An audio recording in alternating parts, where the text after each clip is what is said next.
पुण्यामध्ये या ठिकाणी एवढी गर्दी का बरं झाली असेल? सांगतो. तर आहे ना, आज पूर्ण देशभरात लोक न्यायालय म्हणजेच लोक अदालत होतं आणि हेच पाहण्यासाठी मी पुणे शिवाजीनगर कोर्टमध्ये गेलो होतो. कोर्टामध्ये एंट्री करताच सगळीकडे नॅशनल लोक अदालतचे बॅनर लागलेले होते. म्हणलं आज पूर्ण फुल चान्स आहे शूट करायला. पण ही तर नोटीस वाचली तेव्हा मला लक्षात आलं की आता काय आपल्याला ऑप्शन नाही. लोक अदालत हे नलसा म्हणजेच नॅशनल लीगल सर्व्हिस ऑथॉरिटीद्वारे कंडक्ट केलेली जाते आणि या लोक अदालतमध्ये property dispute, matrimonial dispute, financial dispute, traffic challan आणि पब्लिक ऑथॉरिटी सर्व्हिस सारख्या मॅटर्स निकाली लावतात. आता निकाली लावतात म्हणजे हे मॅटर्स म्युच्युअल अंडरस्टँडिंग आणि कॉम्प्रोमाइज करून सोडवली जातात. सर, तुम्ही आज कोर्टामध्ये कशामुळे आला होता? ते आज लोक अदालत होती, त्याच्या नोटीस आलती, त्यासाठी मी आलेलो. आता बघू कसं काय. बरं. सर नमस्कार. नमस्कार. सर, तुम्ही आज कोर्टमध्ये आला होता, तुमचं काय मॅटर होतं? आम्हाला नोटीस आली होती आणि फाईन आला होता आमच्या कारवरती, फॅमिली कारवरती. तर नोटीस आपल्या घरामध्ये आली होती आणि पप्पांच्या नावावर आली होती. सो आज लोक अदालत असल्यामुळे आम्हाला नोटीसमध्ये डेट दिलेली आहे 13 तारीख भरायची आहे. तर त्याच्यानुसार आम्ही आज आलो होतो आणि इथं आल्यावर समजलं की म्हणजे फाईन थोडा कमी होतो आता आल्यावर. पण त्या विषयानुसार आम्ही आलो, थोडा फाईन पण कमी होईल आणि आपलं जे काय चलन लागलं ते पण कमी होऊन जाईल, ड्यू करून घेऊन म्हणून आलो होतो आपण. तर इथं बघत आहे की जर सगळे काही फॉर्मॅलिटी म्हणजे नंबर वाईज सगळं काय चाललं आहे, सेक्शन वाईज वेगळ्या प्रकारे चाललेलं आहे. विभागमध्ये PCMC वेगळा विभाग, दुसऱ्या कुठले विभाग वेगवेगळं चाललेलं आहे. तर आता आपण नंबर लावून सगळं काय प्रोसिजर वाईज करत आहे. तर थोडा फाईन कमी वाटेल तर आमचंही बरं होईल. तर हे एक चांगला पॉईंट आहे आमच्यासाठी की थोडा फाईन कमी करत, म्हणजे हाफ फाईन कमी करत असं ऐकलं होतं. तर ती एक गोष्ट चांगली आहे परत नागरिकांसाठी की कारण आजकाल फाईन खूप होत चाललेत आणि ह्याच एक पॉईंट आहे सांगायचं मला. अच्छा, थँक्यू. आणि सर, नोटीस कशा प्रकारची तिथे एक दाखवता का? हां, ही मला PCMC म्हणजे CCTV PCMCच्या विभागातून आलेली आहे.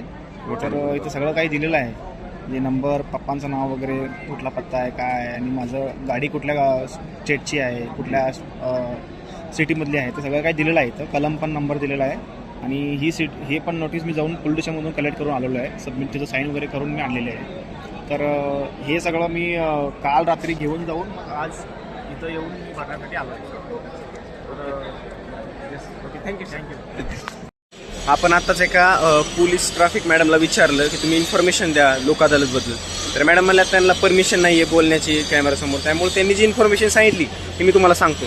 तर मॅडम म्हणल्या जी गर्दी दिसते तुम्हाला, ही जी काही ज्यांच्यावर नॉन पार्किंग असेल, त्यानंतर आपण म्हणू शकतो की सिग्नल जम्पिंग असेल किंवा जे काही ट्रिपल सीट वगैरे ह्या ज्या गोष्टी आहेत, ह्या ज्या गोष्टी ह्यांच्यावर चलान पडले तर हे चलान हे या ठिकाणी कमी होते असं त्यांनी मॅडमने सांगितलेलं आहे. आणि ह्याची प्रोसेस म्हणजे तुम्हाला समन्स येतं नाही का, घरी तुमच्या जे काही लोकेशन आहे त्याच्यावर तुम्हाला समन्स येतं आणि त्यानंतर तुम्ही इथं कोर्टामध्ये येता आणि इथं तुमचं अशा प्रकारे चलान जे काही कमी होतं, 1000चं 500 होतं किंवा 2000चं 1500 असं काहीतरी होतं. आत्ता मी आलो होतो न्यू बिल्डिंगमध्ये. बऱ्याच लोकांना म्हणलं की तुम्ही जे बोलताय ते कॅमेऱ्यामध्ये बोला, पण बरेच जणांनी नाकारलं नाही का बोला. ते म्हणले आमच्या घरच्यालाच माहीत नाही, मी कोर्टामध्ये आलो, तर घरच्यांना माहीत झालं तर खूप अवघड होईल, त्याच्यामुळं ते काय कॅमेऱ्यामध्ये बोललेले नाही आहेत. आपण आता चाललो आहे पुण्याचं जे काय कौटुंबिक न्यायालय आहे तिथं एवढे मोठे मॅटर असतात आज लोक अदालतमध्ये. आपण पाहूयात. लोक अदालतमध्ये सगळ्यात जास्त मॅटर चालतात फॅमिलीचे आणि चलांचे. आता आपण चाललो फॅमिली कोर्टमध्ये आपण पाहूयात की वातावरण कसं आहे. वाटतंय आपल्याला उशीर झाला आहे, जर गर्दी काय दिसत नाही आहे मला अजून. भाई फॅमिली कोर्टात काय मॅटर चालते तर राव. आत्ता गेलो होतो एका कोर्ट पॅनलमध्ये, तिथं अलाउड नाही मोबाईल, त्याच्यामुळं रेकॉर्ड करू शकलो नाही मी. ते एक कपल होतं, त्यांना लग्नाला 10 वर्ष कंप्लीट झाले होते, त्यांना 2 मुली होत्या, त्यांना डायव्होर्स घ्यायचा होता. आता कसं करायचं तुम्ही सांगा बरं. मी एवढ्या जणांचे रिव्ह्यूज घेतले पण माझ्या लक्षात आलं की नाही का, प्रत्येकाचं काहीतरी सिरियस मॅटर असू शकतो कोर्टामध्ये. समजा फॅमिलीमध्ये बघितलं तर त्याची बायको राहत नसते, त्यानंतर आपण बाकीच्या गोष्टी बघितल्या, चलन असतं किंवा घरच्यांना माहीत नसतं. त्यामुळे मी पण कोणाला जास्त फोर्स केला नाही, कारण बरेच लोक टाळत होते कॅमेऱ्यामध्ये बोलायला. त्यामुळे मी पण जास्त काय फोर्स केला नाही. आपलं एवढंच मोटिव्ह होता ह्या व्हिडिओचा किंवा ह्या व्लॉगचा की लोक अदालत बऱ्याच लोकांना माहीत नसते, इवन मला सुद्धा माहीत नव्हती. पण लोक अदालतमध्ये काही कामं चालतात वगैरे हे आपल्याला एवढं त्याच्यामध्ये सांगायचं होतं. आणि कोर्टाने दिलेला निर्णय हा अंतिम आणि बंधनकारक असतो आणि यामुळे ना लोकांचा टाइमही वाचतो आणि खर्चही वाचतो, ज्यामुळे कोर्टाच्या कामाचं बर्डन कमी होतं आणि यामुळेच नलसा देशभरात लोक अदालत कंडक्ट करत असतं. आणि जाता जाता तुम्हाला एक सजेशन देतो.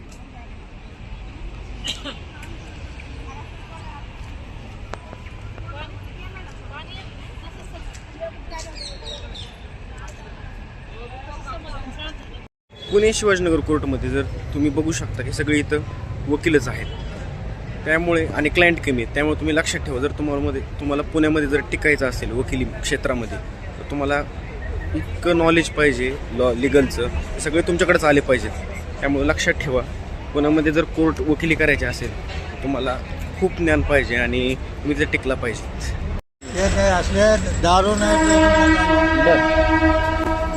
तुम्ही या नवीन पिढीला काय सांगू शकता, म्हणजे कोर्टामध्ये पाय का उचलली पाहिजे का नाही? कशाला उचलायची? चांगलं.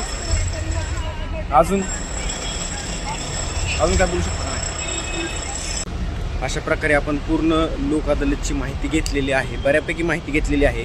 आणि मी काय एवढा हुशार नाही, मी पण तुमच्यासारखा लॉ स्टुडंटच आहे, त्यामुळं मी जेवढं देऊ शकलो माहिती तेवढी देऊ शकलो. भेटूयात अशाच एका नव्या ब्लॉगमध्ये.